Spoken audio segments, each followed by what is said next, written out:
თერჯოლა თერმული წყლების მდიდარი რეგიონია საქართველოში, თუმცა ამ ბუნებრივი სიმდიდრის საკმაო ნაწილი ამ დრომდე გამოუყენებელი რჩება. ქვედა სიმონეთი ათწლეულების განმავლობაში ცნობილი იყო თერმული აბანოებით, თუმცა გასული საუკუნის 90-იანი წლების შემდეგ ფაქტობრივად აღარ ფუნქციონირებს. დაახლოებით წელიწადში სეზონზე 7000-დან 8000-მდე დამსვენებელი ყავდა აბა. ყოფილი კურორტი 18 ჰექტარს მოიცავს, აქედან 6500 მეტრის სააქციო საზოგადოება ჯანმრთელობას ეკუთვნის. ტერიტორიაზე ორი ჭაბურღილი მოქმედებს, საიდანაც 1200 და 1600 მეტრის სიღრმიდან ამოდის სამკურნალო წყალი, რომელიც 39 გრადუს ცელსიუსამდე ცხელდება. ამას ძალიან ბევრი ქონდა.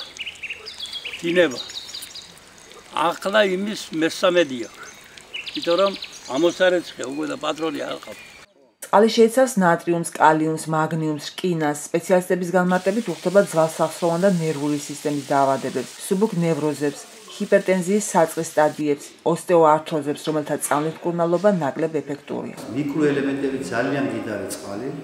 ეს ის წყალი გახლავთ, რომელიც ძვალს ახსნებს მკურნალობისათვის. ეს არის რემატიული მკურნალობისათვის. მარილებისთვის ყველაზე ძლიერი მოსახდენის. სიმონეთში ინვესტორის დაინტერესებასა და სახელმწიფოს თანამონაწილეობის შესაძლებლობებზე საუბრობენ, რომლებიც კურორტს ძველ ფუნქციას დაუბრუნებენ. ბაზა არის შენარჩუნებული, ბაზა, რომლის აღდგენა დაინტერესებული პირის შემთხვევაში არ არის დიდი, ასე ვთქვათ, დიდ სახსრებთან დაკავშირებული. ვცდილობ, რომ ინვესტორი მოიძებნოს, მოეხმაროთ მის ფლობელს, მის გააქტიურებაში და ხალხის სამსახურში ჩაყენებისათვის.